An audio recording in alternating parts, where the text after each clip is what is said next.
Check. Ah, there we go. Oh my goodness. Wow, ultimate scuff. It's a big scuff night. I'm just gonna put it out there. I'm gonna warn y'all. Tonight is really is special because this is our first virtual Woody variety show live from the new Woody Devs office. Very excited. Just moved into the new Woody Devs office. It's very nice. It's much more spacious than where I previously was recording these by like a factor of two. But there's some kinks to work out. You can probably tell the audio is a little echoey in here, and yeah, it's just a crazy week. I got moved in on Monday. Have been here just setting things up like the past couple of days. Haven't really worked on much yet. And then this weekend, you can find me over at the Off Kai Expo. That's the only sort of the only housekeeping for this evening. We don't typically do too much of that at the beginning of these shows. I realize, but yeah, no, it's all been a little chaotic. So hang with me here as we go through this, and we'll get the show started soon. I'm also realizing that my camera setup's different and it's making me squint. it's making me squint. I don't know why. It's my I have my camera like side mounted, my iPhone camera side mounted. So if I look a little weird tonight, I look a little squintier. It's not because I'm tired, though I am tired. It's for other reasons entirely. So, all right. I mean, that's quite enough about me. I hope y'all are excited as I am about some of the new stuff we're going to be doing in this space. I'm going to be doing a lot more interviews.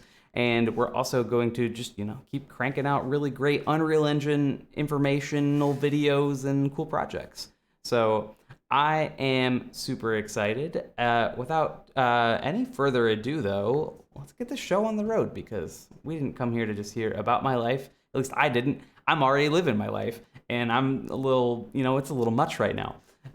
Oh wait, yeah, no. I also had a birthday this week. I didn't really talk about much, but yeah, just everything all the time, all happening at once.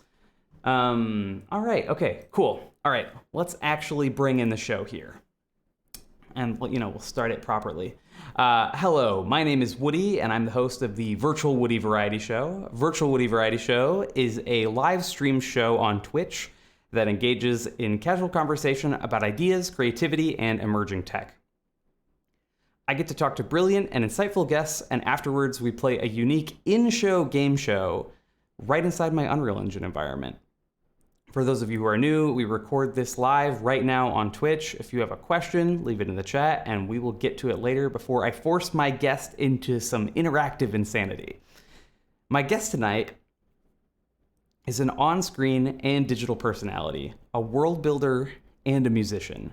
Please welcome Sally Coleman, the creator, motion capture technician, and creative force behind the fictional band Big Sand. I'm gonna bring you on right now, Sally. Hold on. Here we go. Hey, how you going? Hey, so good to have you. Thanks for doing this. No, it's great to be here. I'm stoked to have a chat. Yeah, no, I'm really excited to talk to you too. As I was sort of just telling you behind the scenes just now, like this is absolutely just an excuse for me to be able to get to talk to smart people who are doing really cool stuff and like pick their brains and steal all of their smartnesses and download it into my consciousness. Anytime. Thanks. No, me too. No, I'm super excited to have a chat as well. I feel like, yeah, we were talking about this, and one of the things that's really tricky in virtual production is like for me finding like communities of people doing similar things. Like as a musician, I'm like, I just go to a gig or go to a festival and then meet other musicians. But in virtual production, I feel like you've kind of got to dig a little bit more to find that community. So yeah, to be part of it. Or just like already know people. Like I know exactly what you're talking about. There's still so many kinds of projects that I want to work on, and it's like, well, I don't necessarily have the world's fastest access to like a giant LED studio volume wall. Like I can kind of get to one if I need one, but like, it's like a lot of legwork and stuff. It's tricky. Probably especially tricky in Australia. I mean, like I live in the U.S. where we have like so much infrastructure for things, and like a lot of the technology companies that are making all of this new tech possible are here. But I imagine that's like even crazier where you are. Yeah, so I guess yeah, for anyone who's like not familiar with the project, there's like a big motion capture element to it. I started out doing that by just getting a Rococo suit, which even shipping to Australia took like 4 months. Um, Wait, if you don't mind, before we get yeah, into like the cool technology you're using, yeah, I want to talk briefly. I just want to I want to explain for anyone who's joining us tonight. So Sally has a virtual band. Sally has a virtual band that doesn't exist in in very much like in the vein of like gorillas or something like that, except that you also do motion capture, and you motion capture the band, and you make music videos and live shows and all these really cool experiences, and it's amazing. So continue telling us about how it's made, but I wanted to make sure like if you don't know about this, like, yeah, you really have to check out what she's doing because I think it's so neat. yeah. Oh, thank you. Yeah, I think. Well, I don't know. Where's the best place to start? Because I feel like I can talk about yeah, the Oh, different tech I use. I how can about we also talk about start? like Should we yeah, start earlier than that? Like, how did you get sure. here? How did you get started? How did you get into creative work? Yeah, well, that's a very long story. I think I started like making music like 10 years ago in a hip hop duo, and that was very like organic, open mic nights, sitting on the door, taking everyone's money, like their $3 entry, and then going and doing a rap, and then going back and sitting on the door. But that kind of grew, and eventually we were doing like national tours, and we had a record label, and we had songs on radio rotation and manager and all that sort of stuff. Simultaneously, I kind of accidentally ended up as a radio presenter. So started out doing community radio in Sydney. I don't really know. I guess college radio is probably the equivalent maybe in the States. But it's, yeah, in Australia, it's open to everyone. It's not just colleges, but same kind of indie vibe. And then off the back of that, I kind of got offered a job as a presenter at Triple J, which is like our national youth music network. So it's broadcast right across Australia. It's got a really big audience. Um, and I have a quick yeah, question about that. So is yeah. Triple J kind of like your like is Triple J to Australia as NPR is to the States? Yeah, I don't think there's a direct comparison. I think I know of NPR just because I listen to a lot of podcasts. So I know NPR does a lot of great like news stories and reporting. Triple J is very, very music focused, like primarily music. And it's also, it's government funded. It's like, um, it doesn't report to the government, but it's publicly funded by taxpayers. And B, it's for 18 to 24-year-olds Oh specifically. wow. Okay. So the role of the station is to like do stuff that 18 to 24-year-olds like. That's essentially like the mandate. So festivals, like getting artists, doing cool stuff. Essentially, that's all that they have to do, and it's publicly funded. So it's a really awesome station. I think similar vibe to NPR in that like a lot of talented people do cool stuff there, but yeah, a little bit different. I don't know if there is an equivalent for you guys in the US, but in The Australia, it's sort of yeah, pretty iconic culturally. the funding structure sounds the same. The just the thing about NPR is that it's very much designed for people who are maybe like more like 40 to 60. Yeah. So imagine NPR for 18-year-olds, and Yeah, less talk, more music. that's Um, awesome. so yeah, I guess that's a vibe. Got started there, and that's sort of a big platform in Australia, and did that for a few years, and then kind of got to the end of it. Was ready to start something new. I'd been doing those projects for like 10 years, and I was like, I want to start a new project. This was in COVID, which obviously had a big impact on a lot of people, lots of lockdowns. And I was like, I want to start again, but I just don't want to like jump through all the same hoops that I did last time with this band in terms of like putting your first song out and like trying to get a radio station to play and trying to play your first festival. And like, I just felt like, been there, done that. It was awesome, but I just want to try something new. So I knew I wanted to start a sci-fi band because I love sci-fi. Like I read, you can see my bookshelf behind me. I read a lot of sci-fi fantasy stuff. And I was like, man, how cool would it be to do a band that just had like a sick backstory, like a really big, deep, detailed world. Um, And I didn't know anything about motion capture. I'd never heard of Unreal Engine. I'd never used it. Uh, I just jumped in and was like, great, I've got a virtual band now. I've written the songs, and then really quickly hit a wall. Like, oh no, like how do I get on Instagram? Like how do I make a TikTok? So all the Unreal Engine stuff came out of just like necessity for me, not because I had any experience or understanding of like game dev or animation or even drawing. Um, but I was like, you know what? Let's just try it. Someone told me motion capture suits existed. Some animation student was like, just do that if you don't know how to animate. So I committed pretty hard. I bought the suit before I'd even opened Unreal, and I was like, how hard can it be? Like, she'll be right. Whoa, you were just like, I watched a video where you said like I did something really reckless. I just bought but you hadn't even touched the software, and No. that's a little that's some guts right there. Yeah, at the time it was really just stupid. It wasn't it wasn't gutsy. I think I was like, she'll be right. This can't be that bad. But I bought a mocap suit. And then I got someone else to like rig up a character for me. Like I went with a bunch of pictures that I was like, can you make me this? And then I just sort of started learning to animate and record stuff and use Unreal. And then since then, that's kind of spiraled, and I've been working towards like a live show, really, where I can actually get an audience into a physical room and perform for them from anywhere in the world. So I guess that's the stuff you're talking about before, with like big LED screens and access to that kind of infrastructure. And if you want an audience to be able to still like dance together and buy a drink at the bar and meet each other and like have those really cool gig experiences that I love about live music. But as an artist, like you might not want to get on a plane at 4 a.m. every morning for 6 months straight. I guess I was like, how can I tour the world, or at least Australia, without having to like do a huge amount of travel all the time? Yeah, and you have So, a whole video about this, like about how you set up a virtual concert that like I think is a must watch for a lot of people, because like a lot of the things that you get into in that is stuff I've messed around with like this setup, like with getting my stuff all virtual, and like I've used so many of the different technologies that you talk about in that video, and you explain them all super well.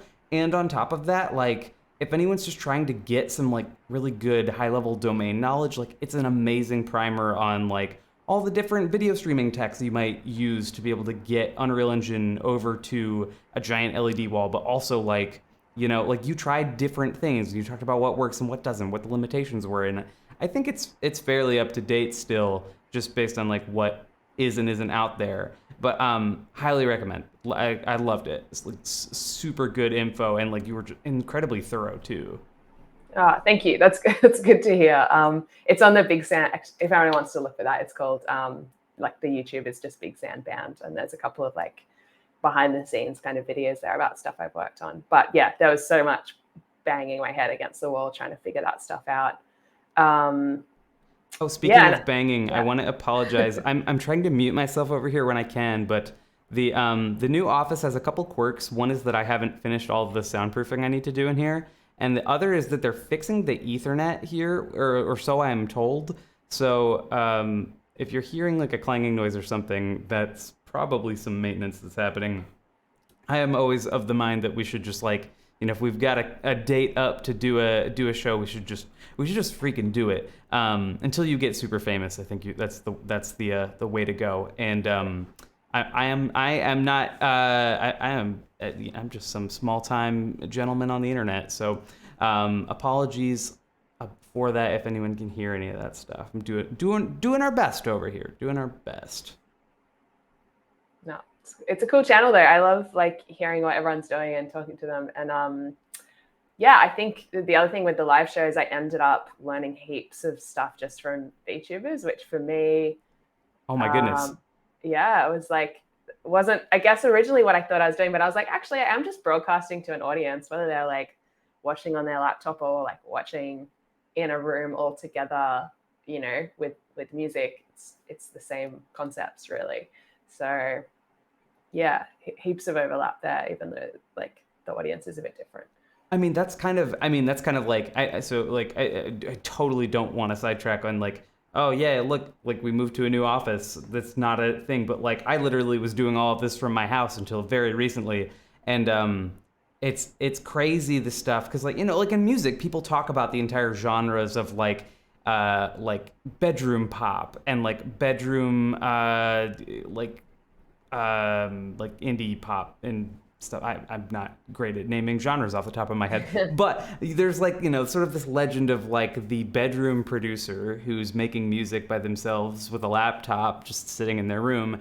And that's sort of like a known archetype where I feel like there's some of the same magic behind that, like, oh yeah, I could just DIY it myself with all of this virtual tech. And that's part of what's so cool about it. And I can see a little bit of that with you, with what you're talking about as well. Is like, like most VTubers are kind of in the same spot. Like they're kind of just like, making do with like whatever laptop and whatever console they can throw together for a stream or something like that. And then, you do some of it at your house, and then like, maybe sometimes you get lucky enough to get like a big LED volume or something. But oh my gosh, yeah. Can you tell me more specifically about what you've learned from like VTubers? Like you said the word VTubers. I have to ask now.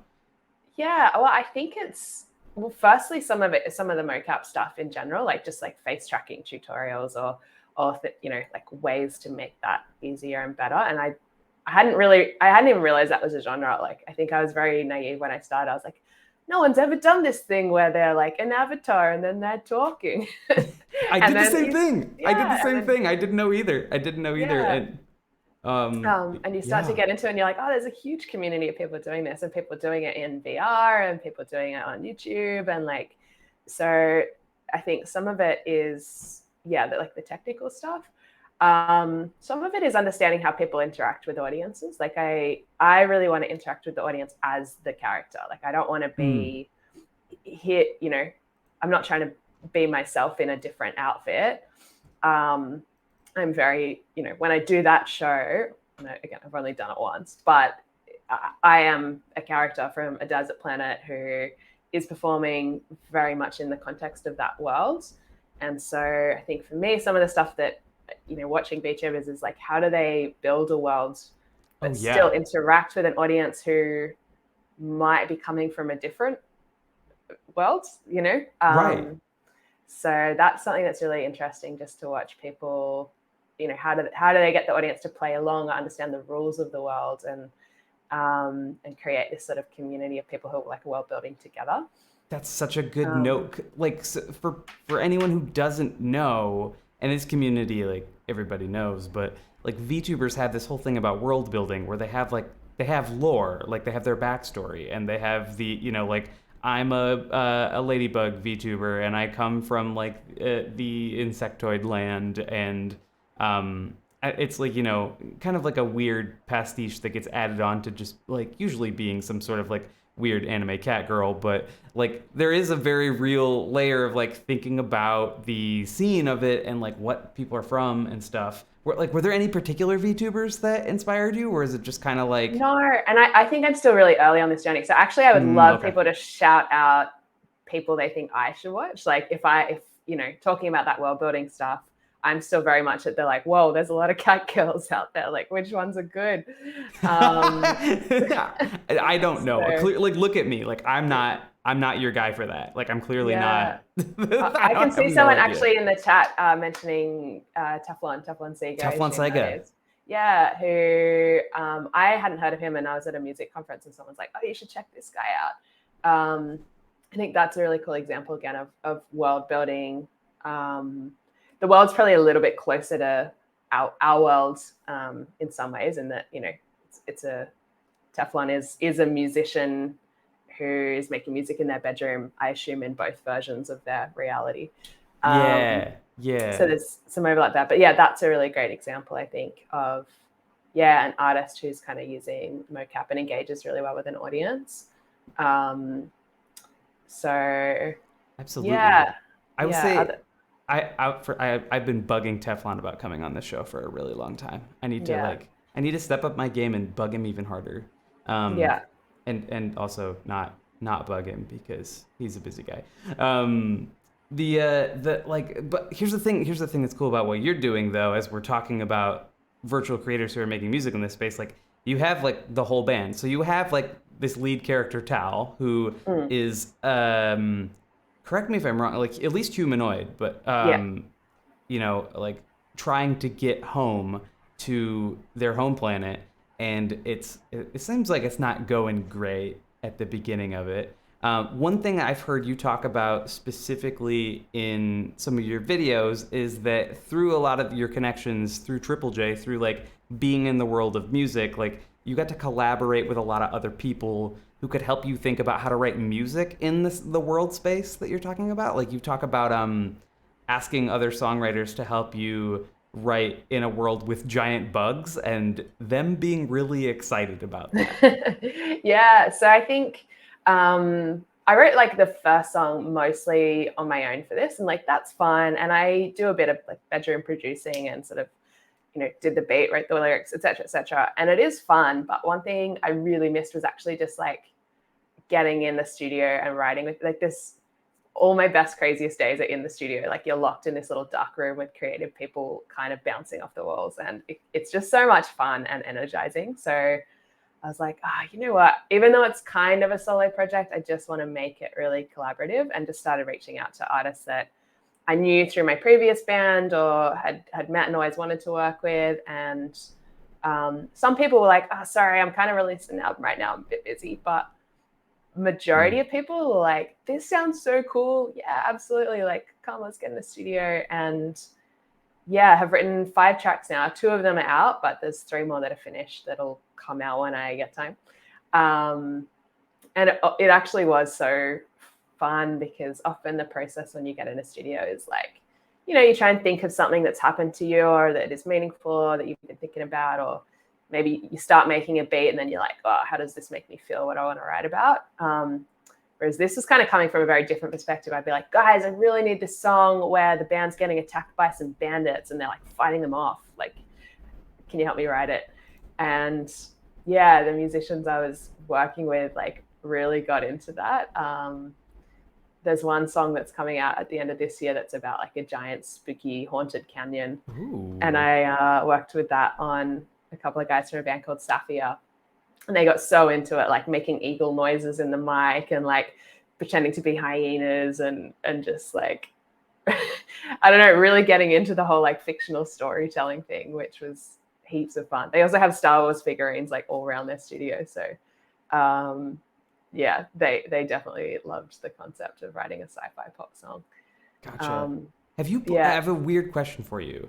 Have you played a VR game called Windlands? no, I haven't.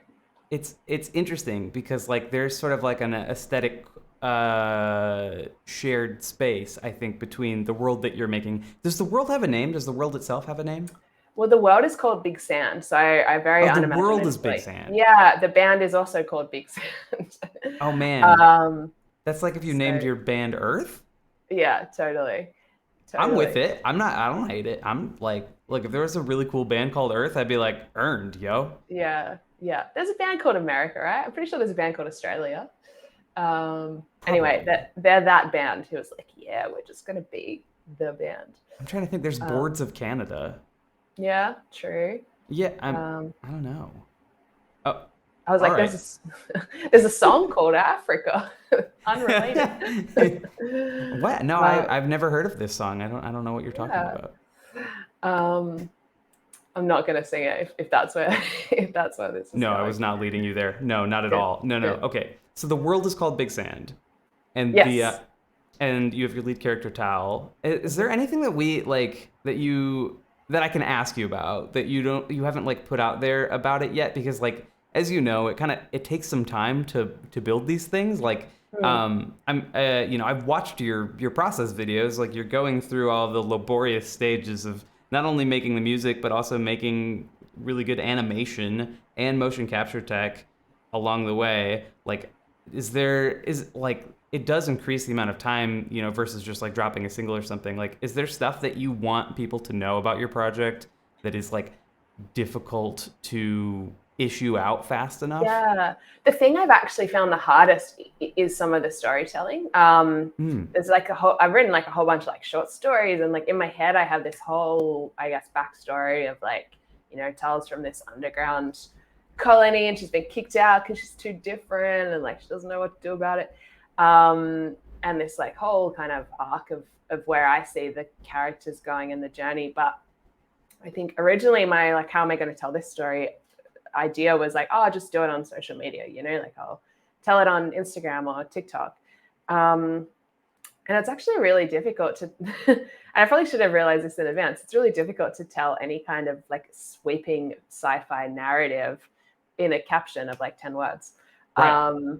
So, it's almost like trying to write a comic when you've only got 2 or 3 panels. And people may not have seen the previous 3 panels when they see the next 3 panels or whatever. So That's a good point. I've never thought about that. Yeah, that would be hard. It's still kind of an ongoing question for me. And I've been pretty slow on socials and even posting anything while I'm working on the live show because that's just been priority right now. Right. But oh my gosh. We could even talk. I think about that all the time. Like I think about that. I will be like coding some sort of Unreal Engine experience, like a game or something like that. And I'm like, this is good content, but I can't like pull away from this right now. Like there's like it would mess everything up if I just like stopped. Like like I'm on my hyper focus thing. It's hard. It's so hard to make content while you're making content. Totally. And I think the way I try and do it is like try and document a little bit as I go, and then be like, you know what, maybe in a year someone will see this. Like maybe they won't. Maybe I'll forget I filmed it and forget to post it. But I think for me, and this is probably the same for anyone who's doing anything on a DIY level, is just being like okay with your limitations. And like ideally, I'd be like popping off on Instagram and TikTok and posting every day. And like there's so much cool stuff I'm doing that I want to share. But I've just kind of had to come to terms with the fact that if I want to do the thing, I can't also post about the thing because then I don't have time to do the thing. Right. So yeah, just realizing social media is always probably going to be like a little out of reach until I have more resources. I'm emotional about this. I'm like scared I'm going to break my face tracking. It's a huge problem, or just a difficult thing to do. Oh my goodness. Wait, so like, do you have any like examples? Like any like, what's something about the Big Sand world that you haven't told anybody that you want us to know? No pressure. So one thing I haven't actually, I think, probably put out on socials is, and this is interesting because speaking of having too many projects, I'm actually working with like a collective of indie game developers at the moment on like, how can we use all these assets to make a video game as well as an animated band? Oh my goodness. And one of the big concepts there is like Tal has synesthesia and can like see sound, and that's part of like, her music experience. That's cool. So that's actually a really big part of the character. But I love that because I have synesthesia.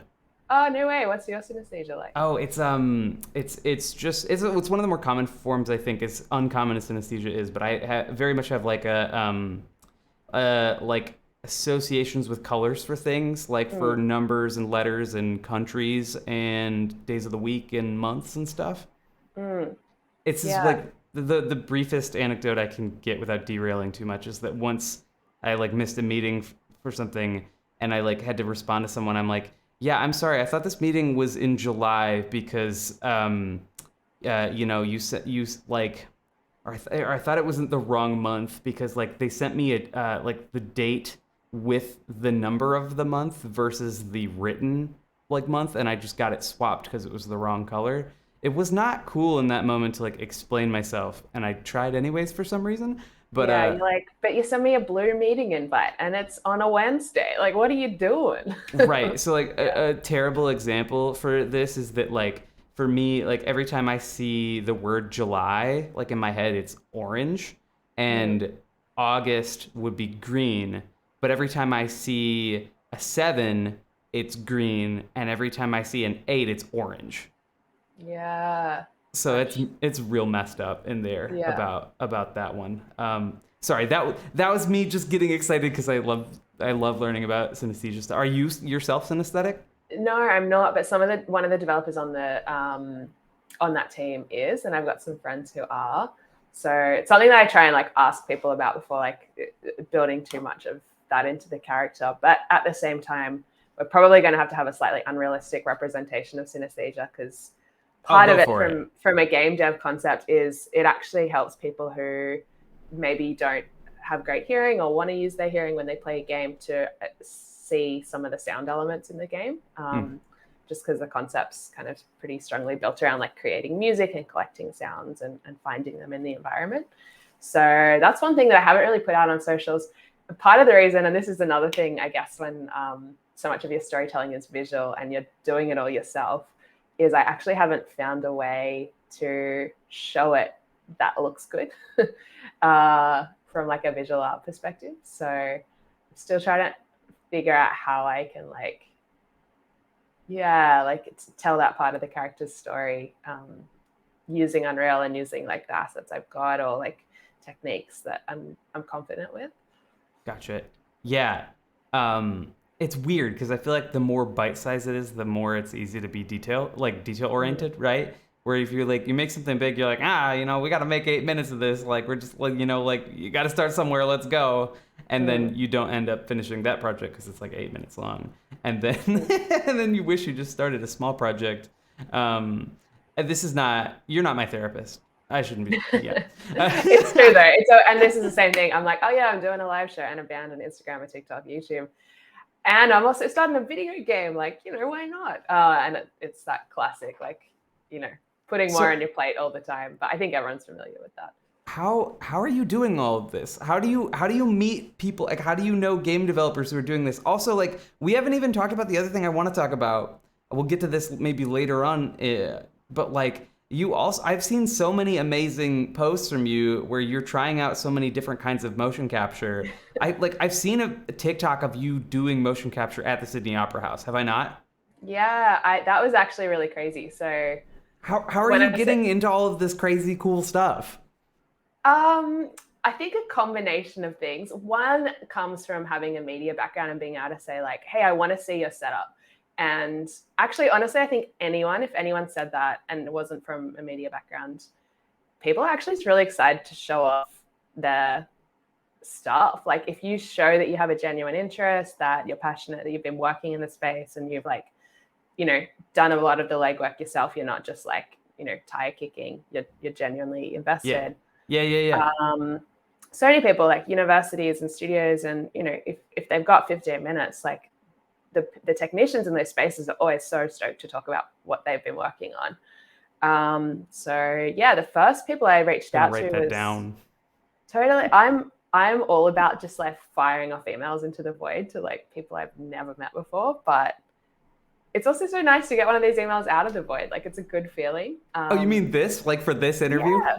Well, that too. Yeah. But like, it's always nice when someone's like, hey, I saw what you're working on. Like, let's talk about it. So I essentially started doing that to people who had motion capture spaces because I was like a massive noob and I was like, oh, I need to meet some people and ask some questions and like get my head around this. And the first people I reached out to was a university in South Australia, which is quite a long way away from where I am. But I saw them on like a virtual panel during COVID talking about their new big fancy mocap space. And the interesting thing about their mocap space is that it was built in the drama department of the university, not the animation or science or like, a lot of motion capture is used for like physio and stuff like that.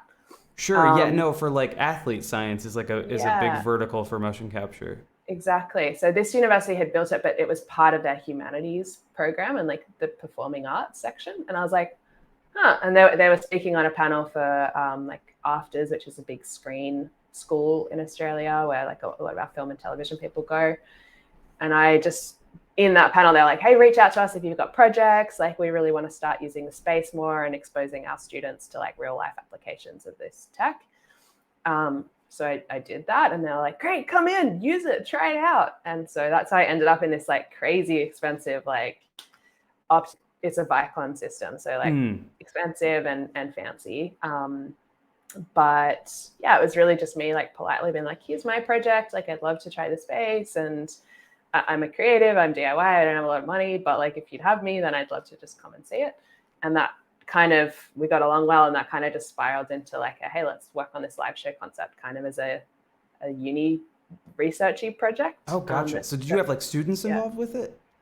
Yeah, at one point, I had some students come and like help set up everything and like help load the Unreal project and put the virtual camera. And so for them, it was kind of like they got some hands-on in a real life music video shoot was how it was framed, which is quite funny for me. Like I'm not qualified to teach anyone anything, but yeah, so they did some teaching through it. And then they also did some research outcomes through it. So they're writing like, I'm helping write like a chapter now about like what we learned from doing that live performance and what it means for people doing like theater and music, and whether motion capture is like a potential option to do more stuff for live shows. So that was those guys. And then I was like, hey, that was great.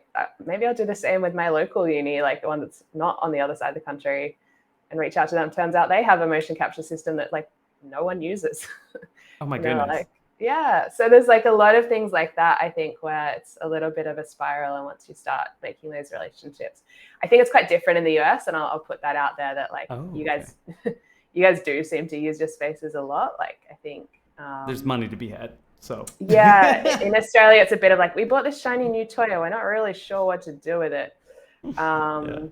Especially for unis. So we do have some great studios who use motion capture. There's a really great mocap studio called Plastic Wax who do a whole bunch of like massive video game trailers. They've done like Fortnite trailers and the Harry Potter, recent trailer. Like they worked on that in their mocap stage. So we do have some really good stuff in Australia, but it's a very small community. And I've just ended up like hitting people up and they're like, hey, can I see what you're working on? So hey bud, you want to just open up the door? Hey, you know. Yeah. It's interesting, especially like unis. Like they've got so much cool technology and access to resources and a lot of really skilled people, but they don't always have creative projects that are using that tech. So sometimes if you approach the right person at the right time, you can kind of, just line up with a student project or line up with something and like, they need to write a little thesis or something. Gotcha. Yeah. That's really good info. That's going to stick with me for a long time after this because I think people think that I like am super well connected, but I think all the time about like, how do I meet more, like, how do I get to more stages? How do I get to more places that I want to be in? I mean, like, So I'm very fortunate to have been in a lot of cool places that I have been in. But that's really good advice and a super great takeaway. I can see in the chat like Mega Mocap VR saying similar vibes in Canada, which I think around the world it's true. Like people have invested in this tech and they still don't completely know what to do with it. So if you come along and you're like, I've got this great idea, then oh my gosh, I have so many. Like that. Do you have a hard time shaving down your creative process? Are you someone who has like a lot more excess after you've gotten to the product? Yeah, it's hard. I'm always adding a new thing to the pile and then having to like force myself to like drag it off. Being like, you cannot do that. You've got too many other things. Like you need to stop. So that's a big thing I think is learning what to say no to and learning like what are your limits and what are you just not going to be able to do. Social media is something that I kind of like put on the just wait a few months pile. Recently I was like, I'll post on TikTok later. I'll put a YouTube video up in like 3 months. Like I don't. If you say that, but I also, if it's comforting, like I found you through TikTok. Oh yeah, nice. Yeah, but it's sort of comforting and sort of like, oh no, I need to be on TikTok. I need to. Oh no, I was hoping for just one of those things to have occurred. But no, I mean, that's probably worth talking about to some degree because like I've been going through the same thing with like all this moving stuff, but it's like it's hard. The machine wants content all the time, and it's like it's real picky about that, and you hear influencer bros being like, you got to be posting things all the time, otherwise you will be left behind, and it's like, okay, guy. Some of us have like some big fish to fry, and like we want to make some games and stuff, and it's just like you can't always be doing that. Like I don't know, it's like just life online these days. Like I feel like it's not always conducive to a good creative process. Totally. And one thing I found, like, if you think about it, social media is just a way to connect with people, like make a connection with people. And because they're scrolling so quick, especially on a TikTok compared to maybe YouTube, you have like 2 seconds to make that relationship, and then it's only going to last like 3 hours because the person's going to forget about you straight away. Yeah. So rather than just like post every 3 hours, I'm like, well, what's a better way to like actually make relationships with people? And I feel like for me, thinking about it that way is like, okay, well, maybe I can't post every 3 hours, but I could run like an event every 6 weeks. That maybe is a bit more accessible to me, or fits with my schedule. So I've started actually running just an event at my local bar where I'm like, hey, anyone who's working in creative tech, like, come on down. Oh wow. And yeah, just like sticking that up online and inviting a couple of people to come speak about their projects and answer questions and have a beer together. And for me, that feels like way less pressure and stressful than constantly posting. But the relationships I kind of like make with people off the back of that going to have a beer together event last, the equal amount of time in comparison. I don't know if that makes sense, but I gotta stop you because I love that so much. Like I love what you just said because I think that for a lot of people, it's like I think about this too. Is like I'm kind of here for like who I can meet and like what cool projects we can do. Whereas like I think a lot of people think about the whole social media thing is like sort of a gradient of famousness, you know, and like just trying to continue to climb up the ranks and just be more and more well known. But I think that's so beautiful. It's like that you could do an equal amount of good, just like if you're trying to be here just to meet other cool people and talk about stuff. Like you could totally throw an event and just like everybody come by the bar. Like we're gonna be doing a tech night or something like that. I love that because that's like that is the point, right? Like if you're not connecting with other people, there isn't like the human element to it. That like what's the point?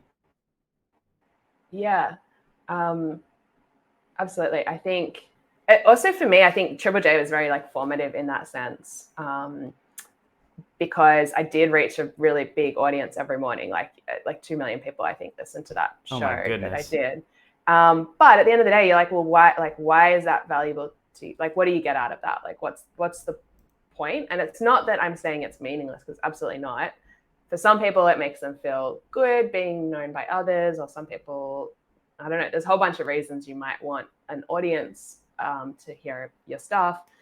But for me, I kind of realized like the main reason that I like people knowing what I'm working on is so that I get more opportunities and Mm. fun, cool opportunities. And it is actually really helpful when people know what you're working on, you do get more opportunities. I think that's like a given. But it doesn't mean that like I guess knowing why I want an audience helps me just be like, well, the whole point is to get the cool opportunities. That's the only reason I want an audience. So how do I kind of just like make sure the opportunities are still the priority, not like being well known in and of itself, which I guess doesn't really get you anything. Oh Um, no, definitely not. Like you have to yeah, like I feel like that's 100% true. It's like, you could have like the most followers in the world, but if you're not like a cool person and you're not someone like people can, if you're trying to do business, if you're not someone people can do business with, then that like, it doesn't really end up leading to much of anything other than just the self-flagellation of continuing to put yourself out on the internet. yeah. Or you see people who get famous like off a meme or something, and they're just like, this sucks. Like, you know. There's nothing there, like they'll do one Taco Bell commercial and then that's it. Yeah. So anyway, I think for me, just understanding that the reason I want to reach an audience, whether it's on TikTok or like whatever, is like purely so I get cool doors opening, and doing exciting, fun things. So You're clearly yeah. very good at like getting doors to open. Like that's one thing that I really admire from watching your content. I'm like, you do realize this, I'm sure, but it's somewhat unusual to go from like, I have like never touched animation software to like, hey, let's do a virtual live streamed LED wall volume CG show in real time. I know you pre-animated a little bit of it, but like seriously, that's so cool, and I think that is like a that's the super skill. Like that's actually the most important thing, because like, you know, every industry is full of people who are like gatekeepers and purists who are like, oh well, you got to learn this and you got to do that, and like, you know, you shouldn't use Blender, you should use Maya and all of this kind of stuff. But like I feel like it, you know, the skill to really be good at is just to be someone who is that people like to work with. I'm glad you said that, because I feel like Yeah. that's absolutely my strength I try and lean into is like, um, yeah, just acknowledge like I can't do everything myself. I'll never ever be able to do everything myself, no matter like how many, because there's always something else to learn. So you physically don't have enough hours in your life to learn Right. everything. Right. But what you can do is find people you like working with, and figure out like what they, you know, what you might both get out of working together. Like find some way that you're both mutually benefiting. And I feel the second one is one that I'm just like, you know what, I can't animate.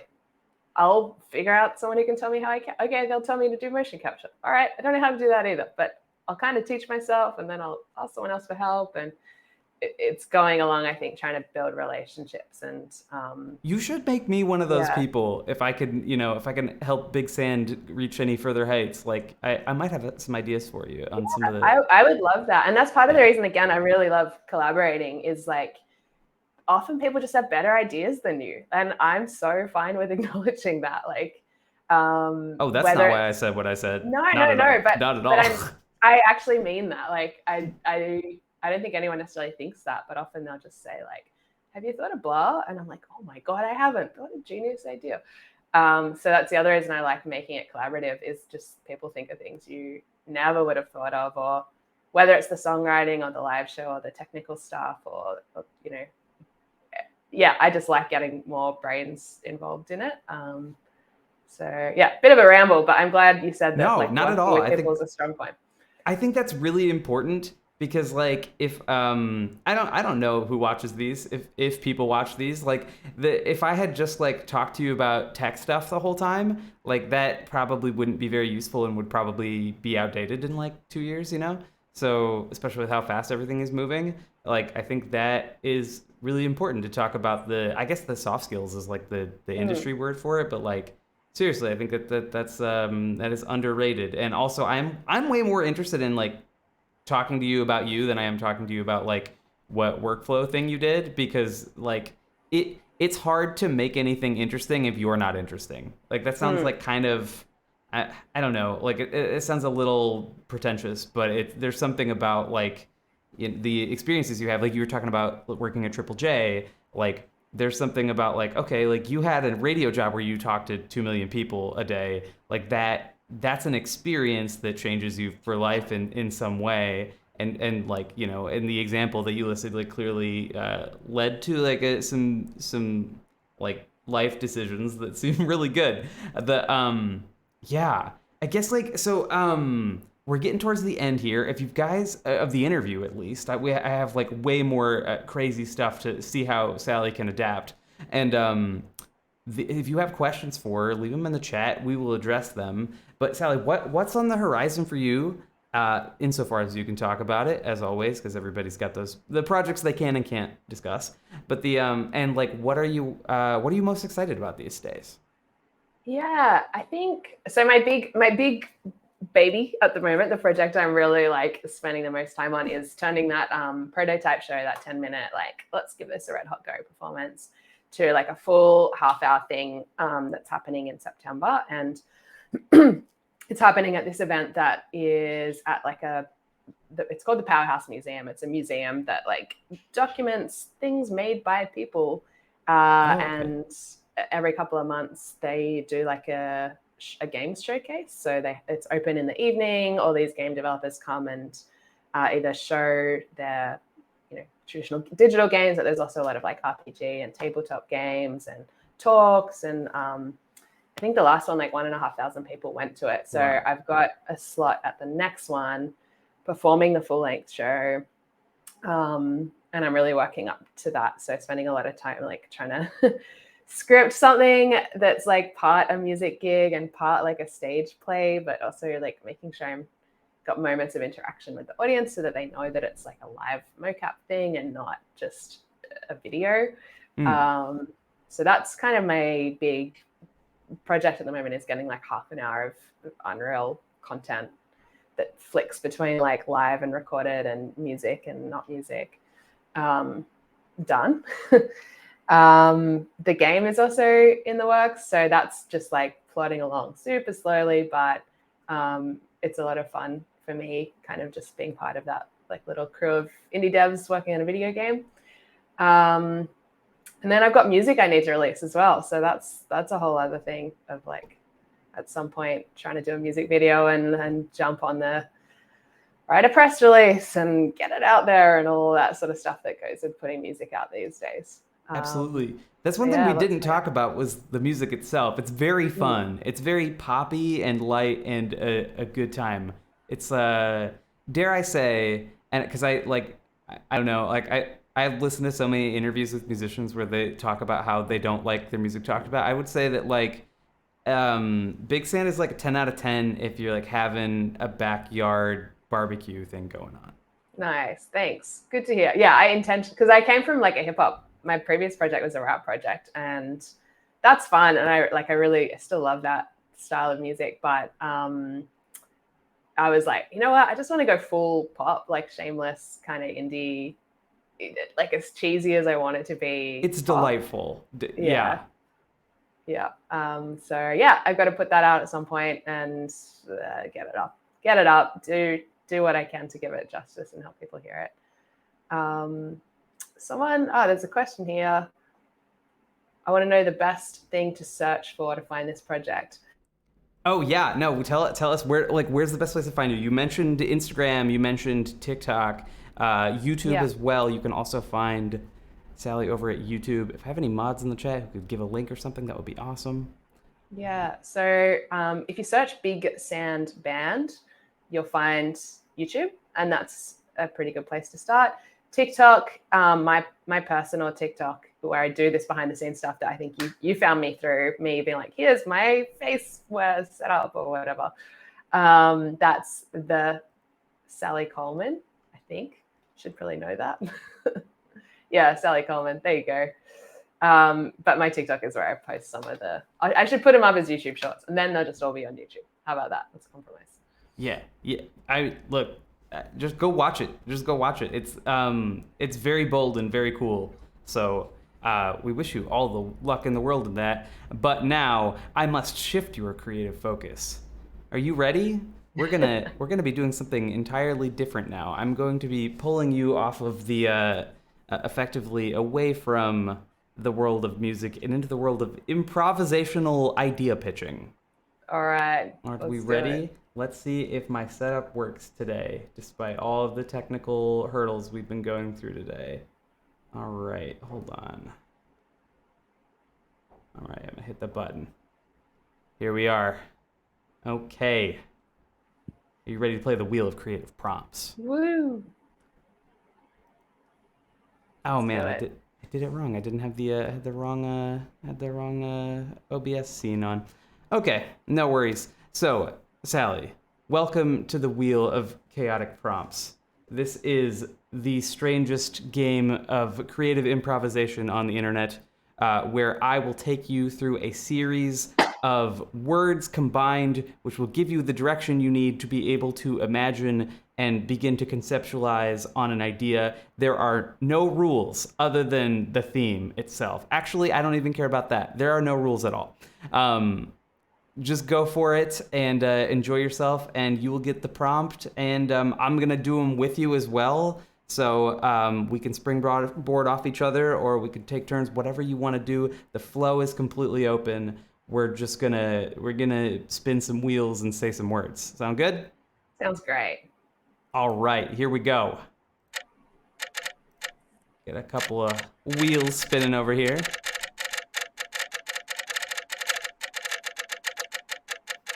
All right.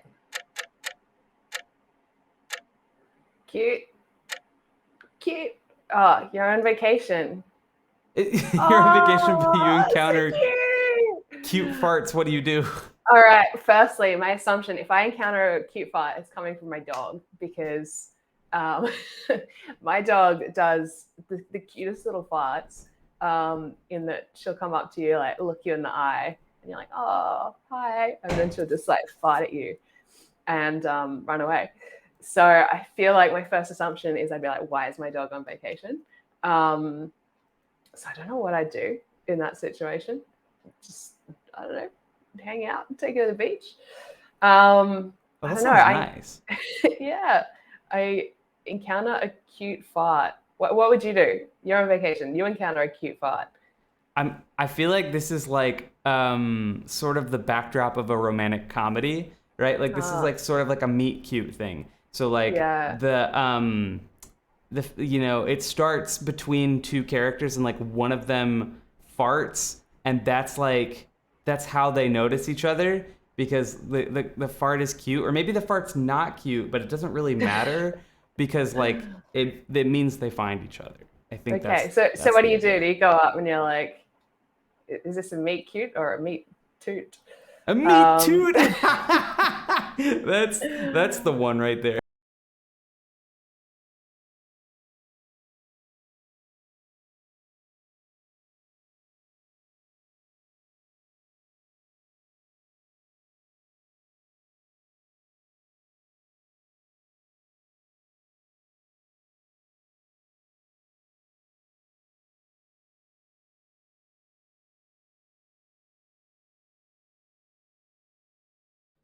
No, I am getting uh being told that I'm using my okay, there we go. We're back. We're back. Sorry about that, everybody. I just tried to like save a clip and then my computer yelled at me. So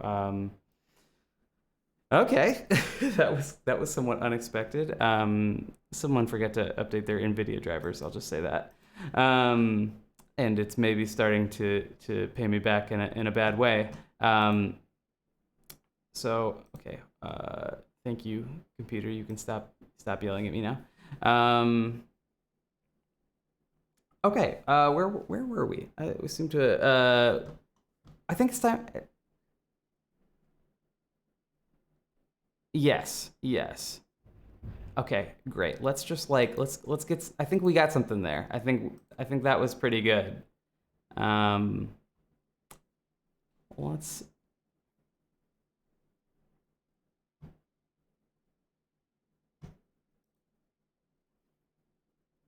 Okay, what is a playlist called Stinky Tanks? Or what is on a playlist called Stinky Tanks? So the playlist is called Stinky Tanks. What's on that playlist? Man, we went from farts to stinky. That's so contrived.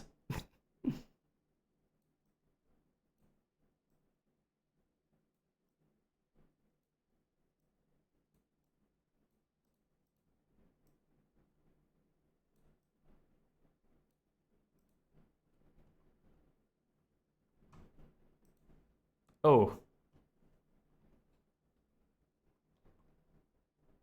unhappy fish, but I'm struggling. Any fish themed songs? Help me out.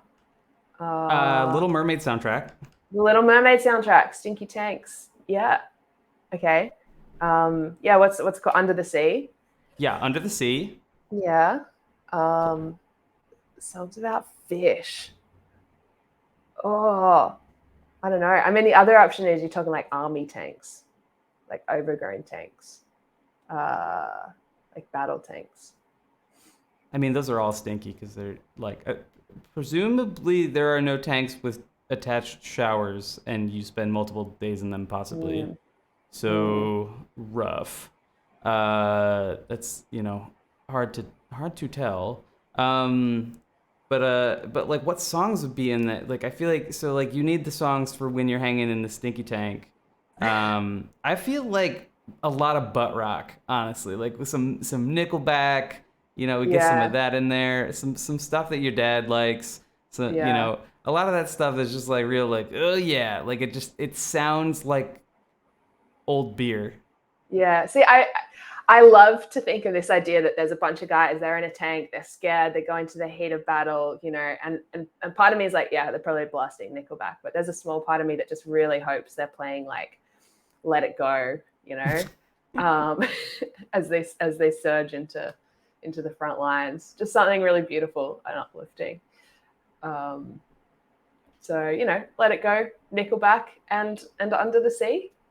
Is Okay. that our playlist? Yeah, that's perfect. I'll totally take that. Yeah. I'm digging that. I think that's our playlist. We got that. Let's do another one here.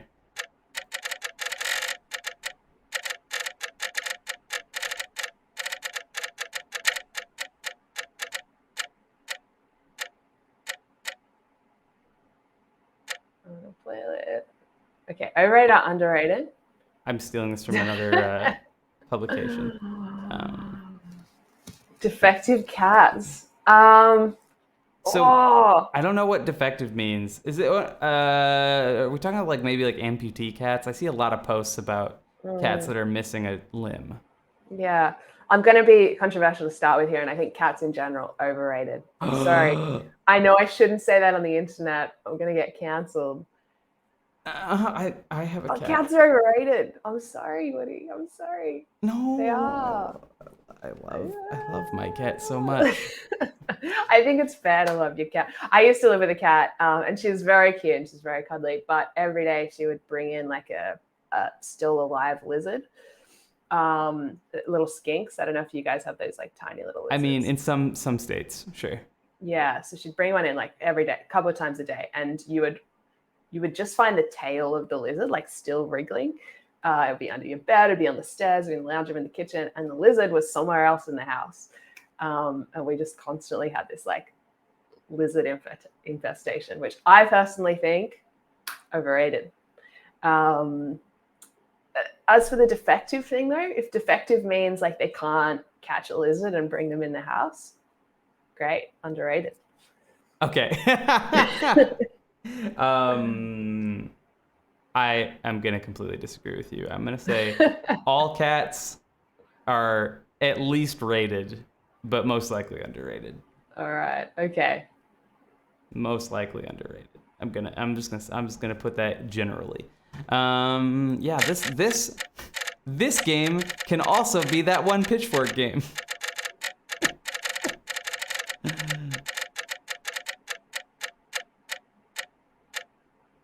Oh, it gave me a double. Let me fix that. Okay, a clever hashtag For a. As soon as they put clever in the a teeny tiny politician. Oh, okay. Oh gosh, this is hard. A teeny tiny politician. What are we thinking? Like little senator, little tiny weeny eeny. What name? I find it a lot easier to actually name your politicians than ours, which is saying something. Wait, how about the Prime Minister?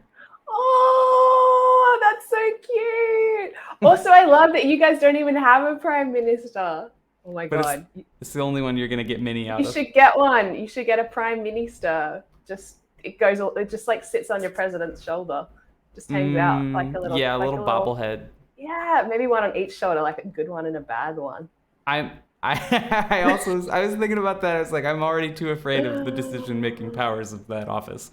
Yeah. That would be so good, though. Imagine, just your Prime Minister sitting on the shoulders of all your senators. So good. That's great. Well done. So good. We love that. We love our Prime Ministers. Okay. So what else here? Should we get something? Should we get another thing going? Is that good? Do we want Prime Minister? Do we have anything else? I don't know if you can top it. I think that's incredible. That's pretty excellent. I'll spin the wheels again if you want to. Yeah, I think so. I don't think you can beat that.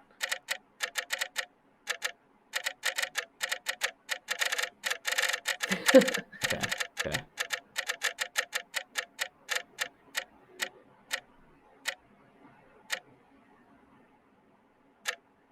How much does it cost to buy hyper aggressive Patreon? Okay. There's some things you can do with this. Okay, this is fantastic. Oh my gosh. Do you got something? Do you have something? No, you got to help me out here. All right, hyper aggressive. Have you subscribed to Patreon before? Oh, sure. I haven't. I've never Oh been yeah, definitely, a definitely. patron. Usually to like see like a like an unlisted or like an exclusive podcast that I will like immediately unsubscribe from the Patreon for afterwards. Uh, Effectively making it like a $5 pay-per-view podcast, which feels kind of dumb. Yeah, so okay, I'll lead us in here. Yeah, So yeah, here's yeah. here's what I'm thinking. So like, how much does it cost to buy hyper aggressive Patreon? So I feel like in the U.S. like we have a bad culture of like bro dudes who want to sell you supplements. Oh, So yeah, and I crypto. and yeah, and lifestyles. And so like Uh-huh. they can't really sell most of that stuff through Patreon. So I think it's a motivational bro guy Yeah. who like gets so excited about productivity that he starts just like going out in the woods and just like punching like tree bark. Like like just going nuts out there. And like but he's got a big cult of personality, and to get like some of his most exclusive highest power videos that get you the most amped, like you gotta it's $35 a month. Oh my God. $35 a month to watch someone like wrestle a bear. I don't think he's Is gonna wrestle the bear. he's not gonna wrestle a bear? I think that's like sort of an occupational hazard. Like this is the thing about it is like it's a lot of bravado, right? Like he's not gonna actually fight the bear. It's part of Hmm. it's important that he makes you believe that he's the kind of guy who would fight a bear, but it is Hmm. not important that you actually see him fight the bear. Okay. So is this like an MMA dude? Like a, is that what we're kind of, No, definitely not. no? We're talking about show muscles and like Okay. a someone who's like too passionate about nature but doesn't really have any purpose to go outside. Yeah. Okay. You reckon $35 a month? See, I'm I was gonna thinking say, yeah. I'm thinking about like a younger, leaner Alex Jones. Okay. All right. See, I was gonna say, like, I reckon people would pay more than that. Um, I was gonna say $50 a month, but I was like, you know what? With the exchange rate, it's probably the same thing, you know? Probably, I have no Um, idea. um, I love that though. I love it. I love the idea of like guys being like, join my Patreon. Um, yeah. I've also never subscribed to Patreon, which is I'm thinking about how I sad. could start an entire cult within Patreon now. Yeah. The That's hyper all the aggressive. infrastructure I need for a cult. Yeah. I could just use Yeah. Patreon. The cult on Patreon. Yeah, it could be done. It could be done. Yeah. Absolutely. All right. You're going $35. I'm going 50. Okay. Okay. 50. Gotcha. Have we hit this hard enough? Do we need to what are we doing next? Do we have more Patreon or do we need to wheel spin? Oh, I think, is there a more aggressive Patreon? Oh, maybe. Yeah. I mean there may be one. What do you think? Potentially. I think, okay, controversial. I reckon the only thing more slightly internet aggressive than a bro trying to sell you supplements is like a mum trying to sell you her like homemade like baby carry. You know that genre of like Instagram Yes. mums who Yes. who make homemade things Yes.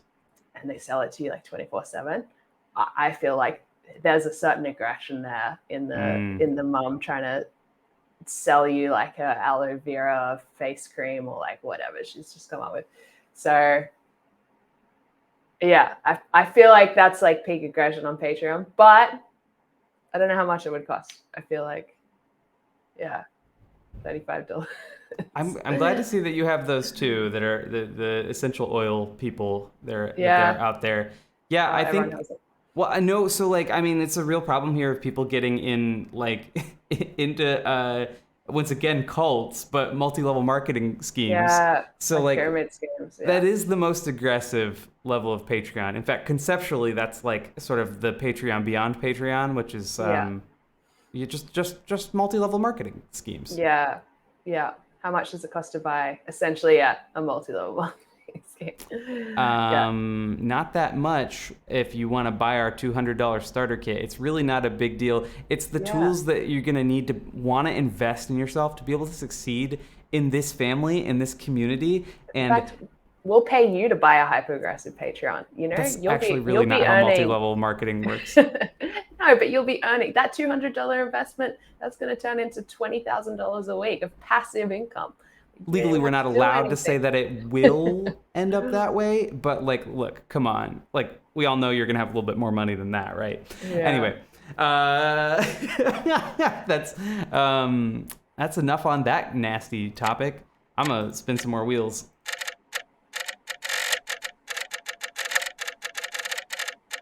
Come on, give us some good ones, wheels. Give us some sweet, sweet spins. In detail, describe an intergalactic single-celled organism. Whoa, that's such a Whoa. cool. That's like such a cool.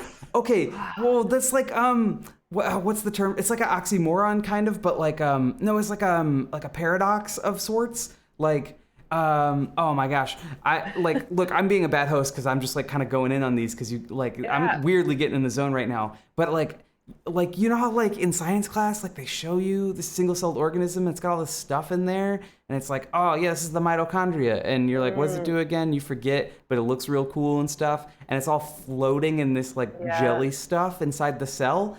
Well, like that's kind of how like the entire cosmos is, with like stuff just kind of floating in there, right, with like Yeah. your nebulas and stuff. So like Whoa. what if, sorry, I'm derailing the game, but what if the universe is a single-celled organism? All right. It's too early in the morning for me right now.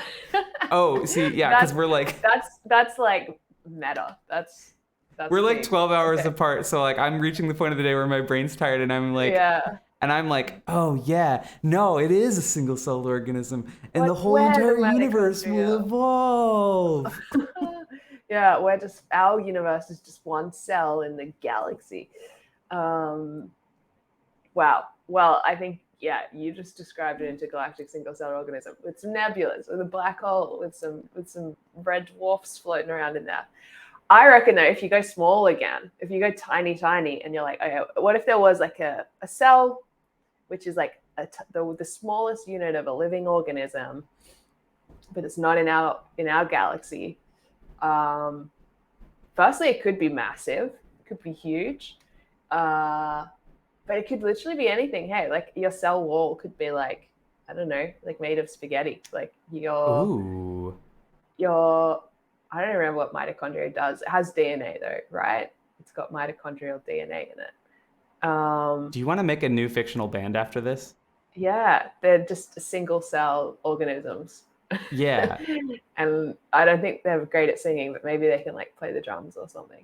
probably. Can I want to be what are those I forget what they're called, but they're real weird looking. Nope, that's nothing. Anyway, sorry, keep going. Keep going. You were on a roll. You were on a roll there. You're talking Oh, about the I don't know if spaghetti I'm on a walls. roll. In fact, I feel like I've just got to the end of my memory of year 9 biology of like, what's in a cell? Okay, There's new some kind of spin. We'll get you there. Oh, sorry. there's a nucleus. So I Yeah. feel like, I don't remember what's in the nucleus, probably more DNA. But yeah, again, that could be literally anything. It could be like maybe it's made of like dark matter, or maybe it's just like, I don't know, just like a pure little bundle of electromagnetic radiation or something. You could literally have a cell made of whatever you want, Woody. Hmm. Yeah, I like the food thing though. The food thing's Oh, like cool. a spaghetti wall. I Yeah. feel like I saw somebody make a Jello cell model in some Mm, point in school. yeah. Did not want to partake, but I know it happened because Yeah. I'm not a Jello guy, but the Yeah. That does sound like a thing. Well, yeah, it'd be made of jelly. It'd have some spaghetti walls. You'd have, I don't know, like probably some Kit Kats shoved in there to represent some. What would they be? Kit Kats in there. I don't know. Like I'm out of things that I know that are in a cell. Like Yeah. lipids are a thing. No, I'm out DNA of is a things I know in thing. itself, but I'm not out of like, what do you call it? Candy. I'm not out of I'm not out of delicious things to eat. So they're all going in there. Oh my gosh, I'm a sucker for peanut M&Ms, and Mm. because it's my birthday this week, like Happy my birthday. oh thank you. It's been full of peanut M&Ms. We'll just say that it's been multiple times this week. I've been indulging quite a bit. All right, drop Um, them in the single-celled multi-intergalactic organism full of Perfect. peanut M&Ms. Gotcha. Okay, so I'm gonna spin the wheel again. I got so anxious on that last one because my brain immediately went to some literally galaxy brain place where I was like, Yeah, I'm like, literally. this is like, despite being like whatever ADHD thing that I've got going on, but I'm like, this is so not yes and. I'm like immediately being like, I love it though, but I'm also just like, whoa, like what if that's a cell? Like, what's the what is we yeah, all start coming together to like a giant organism. Like, what does it even look like? yo, look at this one, look at this one, Oh, sad hacker, I just told you I don't know many VTubers. right? In fact, You you're one of know, the only VTubers I do know. who could be described sad hacker though is Teflon Sega. Oh, I think so. That is true. That is He true. has He's he definitely has got a sad boy energy. right, exactly. And like it feels like he could like get into the mainframe, right? Yeah, yeah. He's there. Oh, a lot of his videos, I think it's just like him in his room, with his hoodie, riding Right. a skateboard. On the Um, VPN probably. yeah, yeah, absolutely. I He's love torrenting the new Zelda game yeah. It's probably. turning like good Charlotte teenage. What a thing to Um, torrent. uh, But just cause he's a hacker. No, I actually really like his music. It's I good do music. too. Also really good pop Um, music. Oh my gosh. yeah, Okay, yeah, so as a fan of both, like I would really love to see the Teflon or the Big Sand featuring Teflon or the Teflon featuring Big Sand. yeah, yeah. That I would wonder be a how lot of you fun. bring. Actually, that is something that's interesting in like when we're talking about world building, just like watching people's worlds kind of come together and then navigate like, oh, which of my world can operate in your world and how can I this mean, work? his stuff is sci-fi too. Like there's Mm, maybe a way there. Yeah, there's just maybe you need to just send more of your good-hearted emails. yeah, The be like, hey, the bro. hey, yeah. Yeah, Um, so that's one of them. yeah, Other that's an easy VTube, win. That's a yeah, yeah. VTuber for sure. That gosh. So I'm going to the Offkai Expo this weekend, which is Mm. as far as I know, the only VTuber centric conference. Ah, It's in cool. San Francisco, and I feel like I'm about to find out. A guilty fact about me is that I don't really watch enough VTubers. Like Mm. I want to, but I just like I don't always catch them. Yeah, And no, I'm the same. I want to watch more of my friends' content for sure, and then like I also want to make a lot of content, and also usually other people want to pay me to do things, which makes it all of them impossible. So I will let you know if I find any good like sad hacker VTubers, Please because do. I think I think I'm gonna figure that one out. I think I'm gonna like run into some this weekend. Yeah, yeah. So You're I'll, gonna have a weird awkward conversation. You're like, oh, you're a sad hacker, and they're gonna be like, yeah. what? Excuse me. I'm trying to think Um, if Teflon Sega would be mad that we called him a VTuber. oh, I don't know. Wait, I don't know. what would you like? You talk about a fictional band that doesn't exist. Like, what do you call your Hmm. stuff? Yeah, I don't know. That's a really good question. It depends who I'm talking to. Because when I'm talking to musicians, I really have to be like, so they're animated. It's like gorillas, but not. Because I um, actually do some of the production work on it. yeah, and like I'm not the lead singer of Blur with like 4 massive albums behind me paying for this. Oh my gosh, Um, wouldn't that be the so life? yeah, it'd be a good life. But no, it's just me. So when I'm talking to musicians, that's pretty much how I do it. I'm like, Okay, think gorillas with some Fortnite tech. It's nice. That's succinct. I like that. That's really good. That's really yeah, good. but when I'm talking to people who are Unreal devs or work in virtual production or things like that, yeah, it's a little bit trickier. I'm like, it's a sci-fi pop band. They're animated in Unreal using mocap. But I wouldn't necessarily call myself a VTuber because I don't live stream much ever. Okay. I mean, um, a little bit yeah, you do, but like in a very specific context, I think. very very specific context. Yeah. And again, something I'd love to do more of if there were a few more of me Yeah. This is like tacky and blatant and gross, but if you go to youtube.com/@woodydevs, you could find a lot of tutorials on how to set that up. Not Yeah. you specifically, because you already know, but the people out there. I don't know why I did that. Why did I just do a plug? That was unnecessary. That's The I guess because that is kind of what that is kind of what I do, is like teach people how to set up that the real time animation side of things is a big part of what I do. Do we want to do we want do you want to do one more set of Let's do wheels? one more. Let's do one final little spin of the wheel. Yeah, for all the marbles except two-dimensional.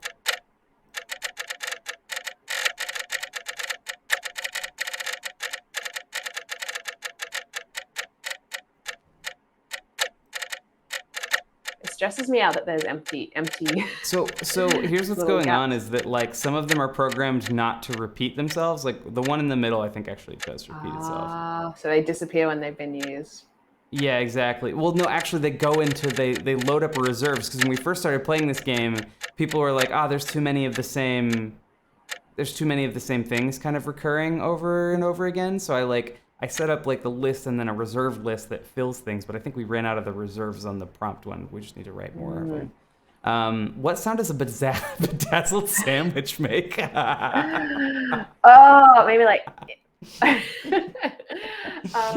maybe like hi, or like yeah, or Wait, it talks? yeah. Of course it talks. It's So wait, no, bedazzled. wait. I mean, like, yes, of course it talks, but also like, I'm not food, and I talk, and I would not bedazzle my skin. Does this mean like, does the buns are the buns like a jacket or something? Yeah, I reckon it's sort of. Oh, I'm thinking of it as like a face, like Yeah, a little top bread, bottom bread, everything in between. But yeah, I guess it's got a little bread jacket if you want to look at it like that. it's got, But if you're bedazzled, you've just got to be happy, right? You can't be a sad bedazzled sandwich. Um, the so like, opposite of a sad hacker VTuber. yes, opposite, a bedazzled sandwich. Yeah, Yeah, so like a little bit of glitz, a little bit of glam, excited. yeah, I don't know about the sandwich side of things. Like sandwich seems pretty down to earth to me personally. yeah, yeah. Salt of the earth is what we Mm, season our sandwiches with. So, mm, um, yeah, yeah, that works for me.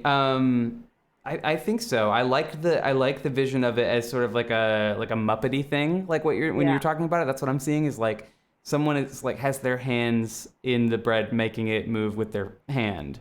yeah. I think actually when I think of like salt of the earth, but also like glitz and glamour, I think like Elton John. Um, writes about real like Right. right, real kind of real everyday stuff like Benny and the Jets, and I never met Marilyn Monroe, all that stuff. But also glitz, glamour, fancy sunglasses, plays the piano. So So I feel wait, like okay. Elton John. That gives me a springboard for an alt take. Uh huh. So a bedazzled sandwich is like why Subway should shut up during Pride Month. That's what I'm Oh, thinking. They're like, okay. "Oh, what are we gonna do for Pride Month?" They're like, "Well, we got to do something with the rainbows." It's like, and then some executive is like, "Let's bedazzle our sandwiches," and then someone's gonna like choke on one of the bedazzles or something, or like Yeah. everyone's gonna realize they're all pooping out little sparkles, and then everyone's gonna be mad at Subway for ruining Pride Month. I'd be stoked actually. If I was pooping sparkles, I'd be like, yes. It's about time. It's perfect. Oh my goodness. So, Sally Coleman, you have been fantastic. It has been wonderful having you on tonight. Thank you for carving out some time to hang with us, talk about all things virtual characters and virtual musical performances and virtual production and all of the wonderful things that you do and are doing. It was super great talking to you. We talked a little bit about where people could find you: Instagram, TikTok, YouTube. Is there anything else you want to let the good people know before we roll on out of here?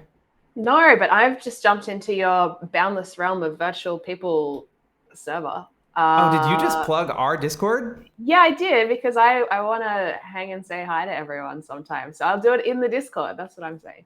Oh my goodness, yeah. I guess you can at Sally in our Discord now. That's very Yeah. cool.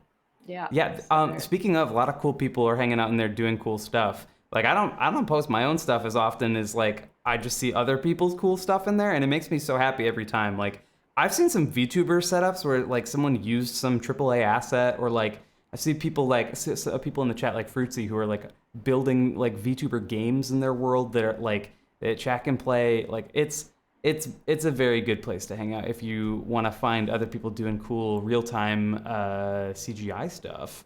But yeah.